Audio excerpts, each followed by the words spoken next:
মসজিদে যাতায়াতের ফজিলত সম্পর্কে বুখারী শরীফের 662 নম্বর হাদিস। عن أبي هريرة رضي الله تعالى عنه عن النبي صلى الله عليه وسلم قال من غدا إلى المسجد وراح أعد الله له نزله من الجنة كلما غدا أو راح من غدا إلى المسجد أو راح যখন কোনো ব্যক্তি সকাল এবং সন্ধ্যায়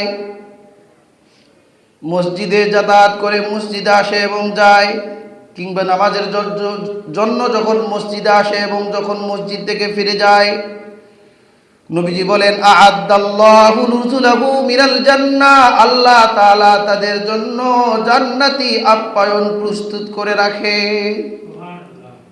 কুল্লামা গাদা আও রাহা, বলে যখন যখন সে মসজিদে আসে এবং যখন যখন সে মসজিদ থেকে ফিরে যায়। তার মানে যারা মসজিদে আসবে তাদের জন্য আল্লাহ তাআলা জান্নাতে মেহমানদারি প্রস্তুত করে রেখেছেন। আর যখন মৃত্যুবরণ করবে, এখনো জান্নাতে যাই নাই, এর আগেই আল্লাহ তাআলা তাকে ওই জান্নাতের নিয়ামতগুলো দেখিয়ে দিবে।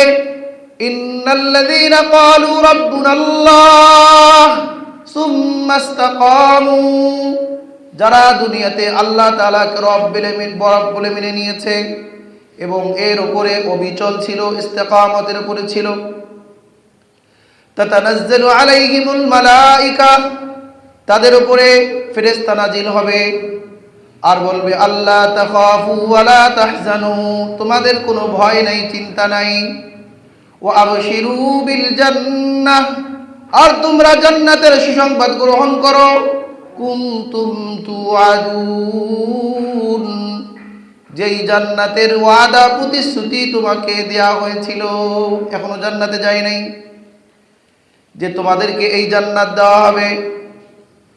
আর বলবে নাহনু আউলিয়াউকুম ফিল হায়াতিদ দুনিয়া ওয়া ফিল আখিরাহ, আর দুনিয়াতে আমরা যে তোমাদেরকে সুসংবাদ দিচ্ছি, যে তোমাদেরকে সুসংবাদ দিয়ে আমরা চলে যাচ্ছি না, বরং আমরা তোমাদের বন্ধু এবং সঙ্গী। ফিদ দুনিয়া ওয়াল আখিরাহ, দুনিয়া এবং আখিরাতেও থাকবো। তার মানে এটা দুনিয়ায় ঘটনা ঘটতেছে।